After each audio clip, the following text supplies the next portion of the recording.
Welcome to Unbiased and On the Fence. I'm Shane. I do appreciate you all taking the time to join me here today. And this one is all about uh, not only the Mandela effect, but also we've got this August 21st eclipse coming up that I came across some interesting facts.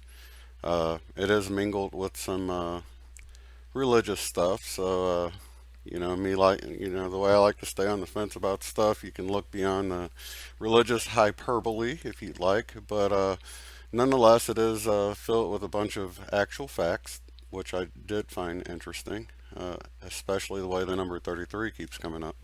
But before I get to that, to give people some time to hop in here, I thought it would be good to sort of explain the Mandela effect in a way that I wish someone had explained it before I realized it was real. And that is, before you realize that the Mandela effect is real, you just kind of assume people are thinking that things have changed, but they're not really sure of it, right?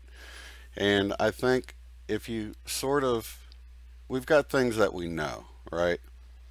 And I'll be the first to admit there's some Mandela effect changes that go in my I don't know for sure pile. But there are some changes that I know have changed. I mean, uh, things that I know my name, I know my date of birth. I might have to do the math to tell you how old I am in any particular time because I am getting up there. And it does change yearly, but I know my kids' names and their birthdays, and my wife's name and her birthday. I know my social security number. I know where I live. I know my address. I know where I've lived in the past. I know just there's things that everyone knows, right? It's not anything that's really up for debate. So for me, with the Mandela effect, some things that I knew, just like I know my name, have changed. One being Rodin's thinker statue. I had one, on my desk as a kid, and I would draw it from time to time. And I always had difficulty getting the fist to the forehead to look right, you know. So I know the fist was to the forehead. There's just no doubt about that in my mind. And I think the thinker statue residue is some of the most interesting because of the way um, it's just funny to see the statue has changed, but there's still people posing next to it in the old position that they used to be in, and that's just I don't know, that's hilarious to me. Um, Let me go to my screen here. I think it will help the stream a little bit to give it a break from the cam. But if we look at this particular, actually, let me play this video first. A little clip of this. This is in the description.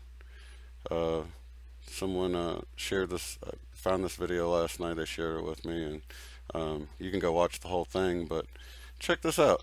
They've got, here's this show in the Generation Game where the guy poses like the Thinker statue, right there. And I just think that's incredible because that's hard evidence. I mean, look how old this show is here. That, and then, yeah, sorry that was so loud. Here we go, all these people trying to look like it. Nobody's got their hand under their chin, though, do they? But Oliver sent me, put a link in there to this interesting clip here, where they explain about this. You might have seen this picture here where this naked guy is posing. Here, let me pull it over so you can see the whole thing here. This clip right here, or this photo right here, where the guy was posing for a photographer on purpose to mimic the thinker statue. And this was 1906. Here's the he sent him the photo. I've got this down below, but you can read all about it, where he was mimicking the photo, and they would have the photo on display with the sculpture. I mean, it's right there to see. So so for me, this was something I knew. I had one as a child. I knew how it was. There was no doubt about it in my mind. And then I've got, they call that residue. I'm trying to get into my stream so I can chat with you guys as well. Oh, by the way, if you're not subscribed, you can subscribe and get a little surprise on the screen. Hello, everyone.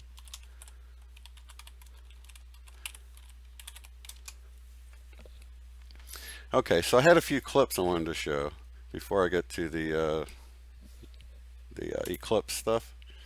One is Schmeenix sent me. This is brand new. I got a link below. You can go watch the whole thing. But everyone's heard here, I'll let him talk, and then I'll fill in anything that he doesn't say in the clip here. If you guys know that the Red Hot Chili Peppers came out with a song, Under the Bridge, and the Mandela effect related to this one is City of Angels as being the lyric, but in the song now it is Angel. And I go ahead and I play the song for him online, and it's from the video, their normal video, and it says, and as soon as it comes to the lyric, it says Angel. He goes, no, that's not the original recording. Somebody messed with that online. And I was like, well, do you have the original recording or some kind of album with you? And we go to his car, and he runs to his car and gets his phone, and he's got the recording on his phone. He said it's from the original album and everything, and I was like, I really want to hear it say Angels, because I miss it. It's just, that's the way I've normally seen it. They say it live in concert still as Angels, and he even says, yeah, they say it live in concert, and he even says the lyric in the book on the album says Angels. And he goes ahead and plays this the song on his phone for me from his recording, and it says Angel. It doesn't say Angels. And so I'll let you watch the whole clip in the description. You can go check it out. But yeah, I thought that was super incredible. And then another channel that, if you aren't subscribed to is Vanessa VA, and this link is down below as well. But think about this for a minute. Think about how these people are reacting. People would not react like this if they were sort of unsure about it. These are people that know things have changed, and they're freaked out about it a little bit. Check this out. And I remember Lion being in this book. This was in this book. What the hell happened? And it's under my highlight, so I know I read it, and I remember. And this is not the only passage that's changed. And it's even the same way in the electronic version. How is this possible? How did they change? I mean, it's changed under my highlight. And the reason I have it highlighted is one of the passages that I memorized. And I don't remember any wolf being in this passage at all. Something is very weird. Something is... You hear this? This guy memorized. This is something he memorized. He spent the time and memorized the scripture. Now he sees it changed. You think he wouldn't notice it changed from lion to wolf? Here's the clip. I don't want to get a copyright hit on this, but basically, if you haven't seen it, it changes from Luke, I'm your father, to no, I'm your father. No, he says, Luke, I am your father, okay? I've seen this movie 500-600 times, okay? He says, Luke, I am your father, alright? And it's not magic mirror on the wall, it's mirror on the wall. What the hell's going on? It's the Mandela effect. Wake the fuck up, okay? Now, do you see what I'm getting at here? People have told me, well, you can't memorize the Bible. You don't know whether it's been changed or not. No, that's correct. I haven't memorized the whole Bible. Many of them I'm like, oh, this wasn't there. Look at all of the changes this lady found. Okay, now I've got these same types of tabs on my Bible, but oh my God, it doesn't look like this. I'll tell you that much. That is absolutely, that's crazy. And I've read the Bible dozens of times, so God only knows how many times she had to have read it to recognize all these things. And I'm not saying mine wouldn't look, I wouldn't have a lot more of them because I just kind of picked out the most popular ones that I thought people would notice the most. But people wouldn't spend this sort of time doing all this if they were sort of, you know, thinking something might have changed. Here, let me get another one here. Listen to this guy. He's All right. So now what you gonna do? It's something else you missing. All right. So if it's not the same to you, and it's the same to everything else, then what the fuck is that telling you? Something is wrong. Your ass has been abducted, man. They kidnapped you and me. It sounds like a game. But every time you look at that Fruit Loop box, just know you ain't where you supposed to be. now listen. Alright? People When you don't act thinking like it's a this. joke. And when there are changes in my Bible, in my possession, that defies logic. Logic goes out the window at that point because that becomes supernatural. Because how do your scriptures and your words in your very own Bible, in your own possession, change? In your home, in your possession, when you knew that the scriptures read something else, now they're reading entirely different in some instances. And I also have 3 other King James Bibles. One is 100 years old, and that sits in the top of my closet in my office. And I pulled that down, and changes have taken place in that 100-year-old Bible as well. And I can prove it today, and I'm going to prove it today. And furthermore, I respectfully say this. I would debate any pastor, anywhere, any church, anytime on this issue. And it is a major issue. And I think what's taking place in... Okay, you guys, I don't want to play the whole thing. You can go watch it. It's also linked below. But I'm right with this guy. I will debate any pastor anywhere in the world about these changes because if you get a pastor that's still denying these changes are happening, you're at the wrong church. You are at the wrong church because if your pastor can't recognize the Bible's changing and he's saying that it's some kind of delusion, then he's deceived. I mean, there's nothing else I can say about it. He's completely deceived. For him to be able to sit there and tell you straight in his face, I mean, I would just think that, what is he trying to make sure that you don't stop going to the church or that the offerings don't stop coming in? Why would someone deny this? Uh, they're either being dishonest or they don't know their Bible. That's really the only logical thing I can come up with. Now, I do know that people close to changes don't see them, but there has to be some older scriptures that maybe he hasn't looked at in a while, and maybe, those he would see, but, blind. That's all I can say. Someone, a pastor who can't see these changes are happening, they're blind. Because it's not hard to see. There are so many changes to the Bible. And like I said, I've read through the Bible dozens of times. No, I never went to seminary. No, I've never preached.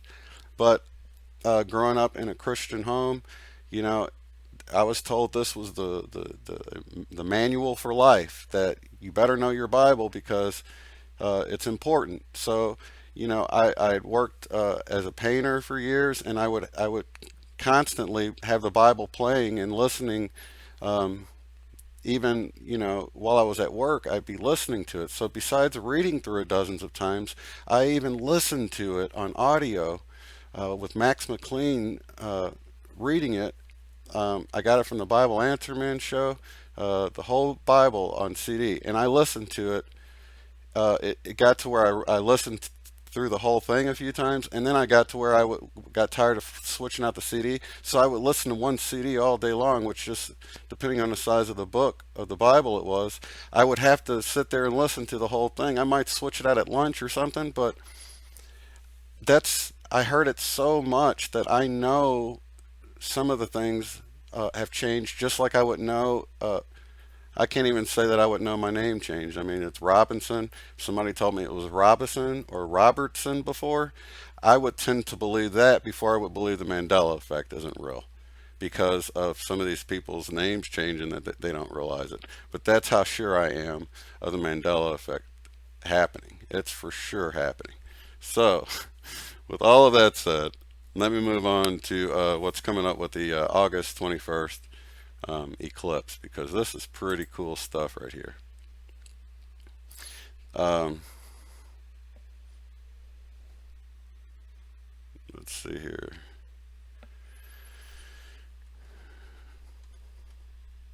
Now, like I said before, if you guys, I've got a card to the main event video. You can click on that and check that out later. But um, people's been talking about the whole September 23rd date and the stars aligning. What's so cool about this is if you have a problem with uh, man-made things, trusting man, and I know flat earthers, many of them believe that. Let me see here. Switch to the different one here.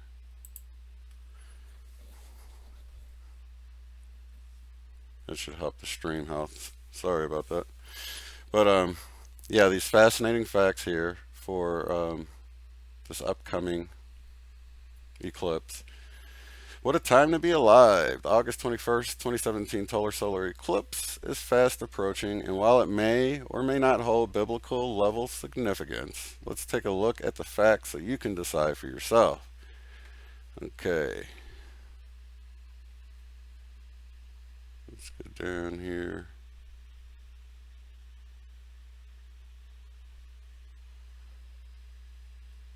Has some scriptures and stuff. Christians will probably enjoy all this extra biblical stuff that they have here, but I just wanted to stick to the just the main parts here.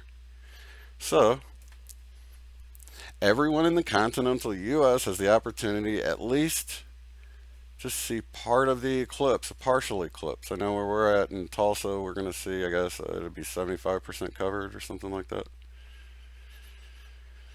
Okay, now there's a ton of 33s that came up, which is 311s, of course, and I've been getting a lot of 1111 synchronicities, but the first contact is the state of Oregon. The state of Oregon's the 33rd state, and Leak Project also had a cool video that talked about some of this stuff too that you might want to check out. I don't have it linked below because I'm just now thinking about it, but yeah, you can check that out. The last contact is South Carolina, and it's on the 33rd parallel.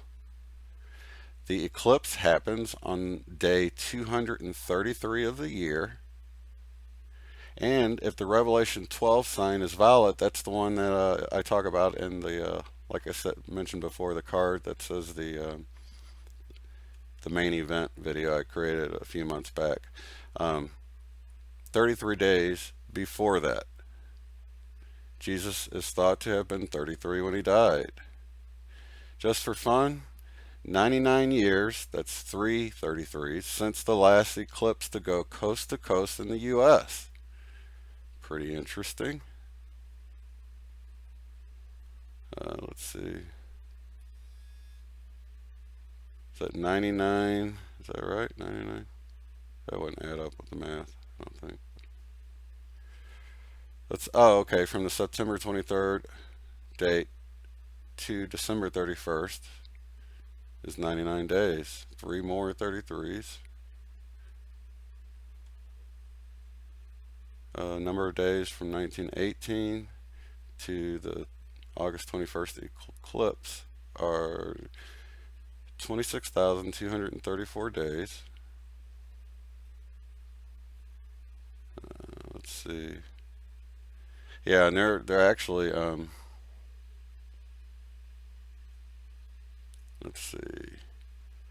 throw some more stuff here.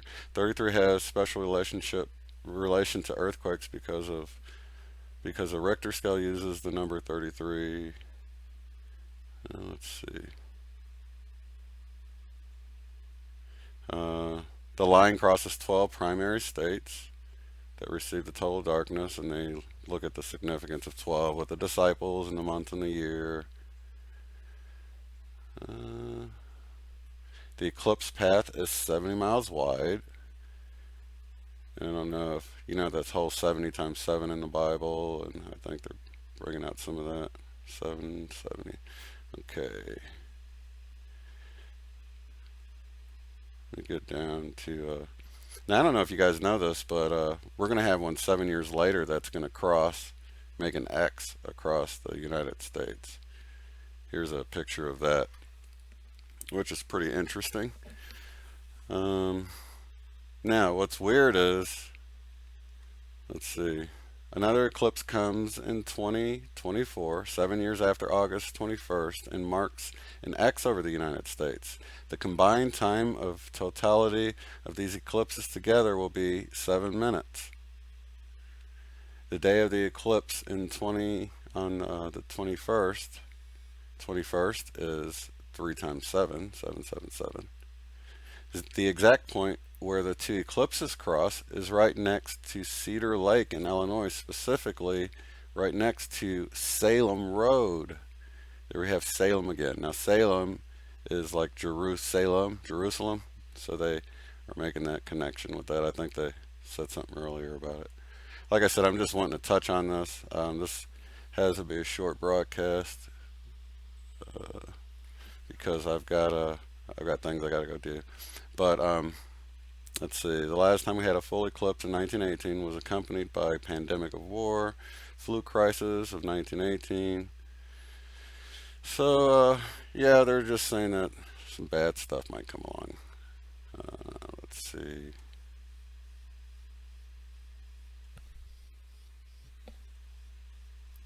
August 21st, 100%.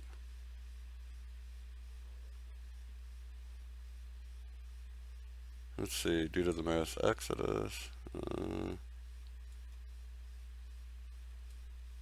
Oh, this is pretty interesting. The U.S. mainland has averaged about 7 total eclipses per century since 2000 BC.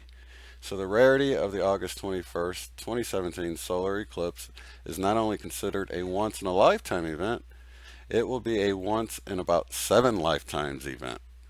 So this is going to be a huge event. I wish, I'm from St. Louis, which is, if you saw on the map there, it's almost right on the X. They're going to, both times they're going to, well, I guess they're not going to quite, St. Louis is like right there.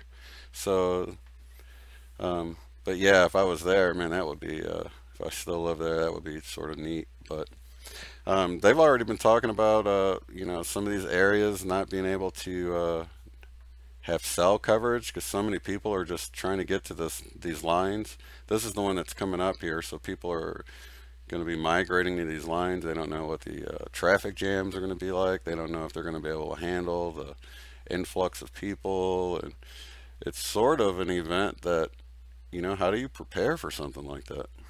I think it's definitely interesting times we live in, and but yeah, you can read this whole report. It was pretty interesting. And I've got my wife calling me now, so I'm going to have to end this episode. And I do appreciate you guys watching. I will see you on the next one. Have a great one.